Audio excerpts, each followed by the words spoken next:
पूर्णांक के सवाल में आज फिर हम आपके लिए कुछ सवाल लेकर आए हैं। जोड़, घटाव और गुणा तो हमने सीख लिया है। आज उसका एक बार फिर से हम रिवीजन करते हैं। तो हम कोई सी संख्या लेते हैं। माना कि हमने संख्या ली, दोनों धनात्मक संख्याएं लेंगे। कोई भी संख्या ले ली हमने, जैसे 12 धन 10। ठीक है, 12 धन 10। हम थोड़ा सा पिछला रिवाइज करते हैं।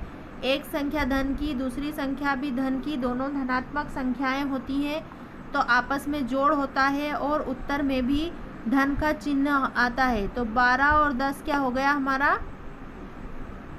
22। ठीक है, अब अगर हम यहाँ पे 12 को ऋणात्मक लेते हैं और 10 जो है वो धनात्मक ही रहता है, तो यहाँ पे देखेंगे हम एक संख्या ऋणात्मक, एक संख्या धनात्मक, तो घटाव होगा। तो 12 में से 10 गए तो 2 बचे, और यहाँ पे बड़ी संख्या ऋण की है तो यहाँ पे ऋण के 2 बचेंगे। फिर यहाँ पे हम इसी को अगली स्टेप में लेते हैं, अगली संक्रिया लगाते हैं। यहाँ पे 12 ऋण 10, एक संख्या धनात्मक, एक संख्या ऋणात्मक, तो घटाव होगा। तो 12 में से 10 गए तो 2 बचे, और बड़ी संख्या धनात्मक है तो धनात्मक 2 आएगा। फिर अब हम दोनों संख्याएं ऋणात्मक लेते हैं। 12 ऋण 10, दोनों संख्याएं ऋणात्मक रहेंगी तो जोड़ होगा। तो 12 और 10 22, और उत्तर में ऋण का चिन्ह आएगा। ठीक है, अब यहाँ पे हम कोष्टक लेते हुए भी देखेंगे कि 12 धन ऋण 10। अगर इस तरीके का कोई सवाल आएगा तो ऋण हमेशा ताकतवर रहता है। अगर हम कोष्टक हटाएंगे तो वो इस धन को हटा देगा। तो इसकी अगली स्टेप में आएगा हमारा 12 ऋण 10। तो देखिए ये इसी तरीके का सवाल बन गया। तो यहाँ पे उत्तर आएगा हमारा 2।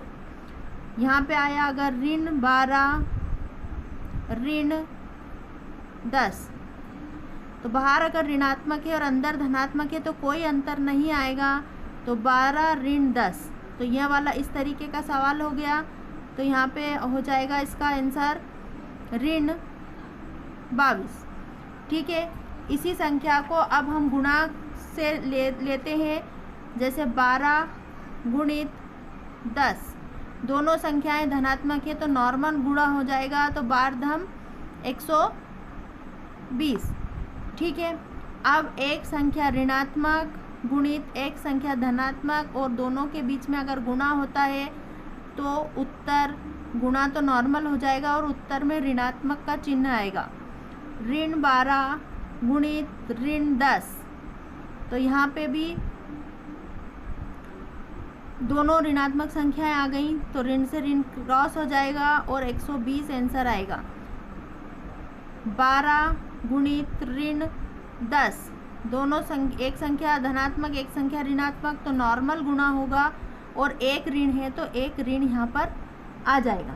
ठीक है, देखिए गुणा में यहाँ पे अगर दोनों संख्या में से अगर एक भी संख्या, चाहे वो बड़ी हो चाहे वो छोटी हो, ऋणात्मक रहती है तो उत्तर में नॉर्मल गुणा होगा और ऋण का चिन्ह आएगा। और दोनों संख्याएं अगर धनात्मक होंगी तो भी धनात्मक उत्तर आएगा, दोनों संख्याएं ऋणात्मक होंगी तो भी ऋणात्मक उत्तर आएगा। ठीक है, इसी प्रकार हम भाग देखेंगे। 12 भागित 10। ठीक है, तो 10 में 12 का भाग लगाएंगे तो कितना आ जाएगा?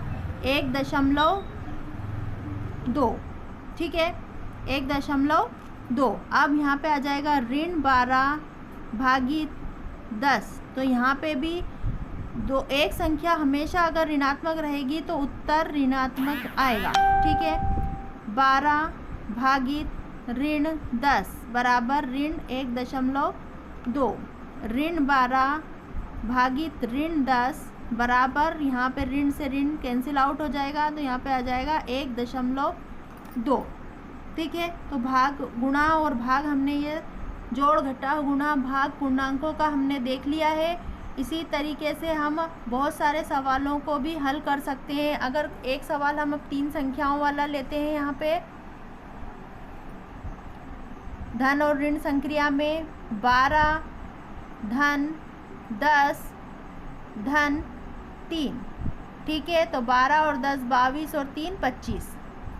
अब इसमें कोई भी एक संख्या हम ऋणात्मक ले लेते हैं, तो 12 को हम ऋणात्मक लेते हैं, बाकी दो संख्याएं धनात्मक लेते हैं। तो पहले इन दोनों को करेंगे, तो जब इन दोनों का हम करेंगे तो क्या आ जाएगा, एक संख्या ऋणात्मक एक संख्या धनात्मक, तो घटाव होगा। तो 12 में से 10 गए, 2 बचे, बड़ी संख्या ऋण की है तो ऋण का 2, धन 3, ऐसा कैसे ही।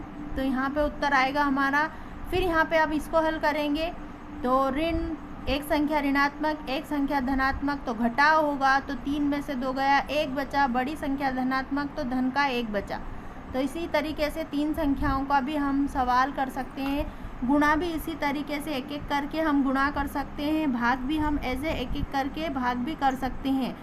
अगर इस वीडियो से आपको पढ़ाई करने में जो भी फ़ायदा मिलता हो तो हमारे चैनल को, हमारी वीडियो को लाइक करिए और हमारे चैनल को सब्सक्राइब कीजिए और अपने दोस्तों को भी शेयर कीजिए ताकि उनको भी इसका फ़ायदा मिल सके।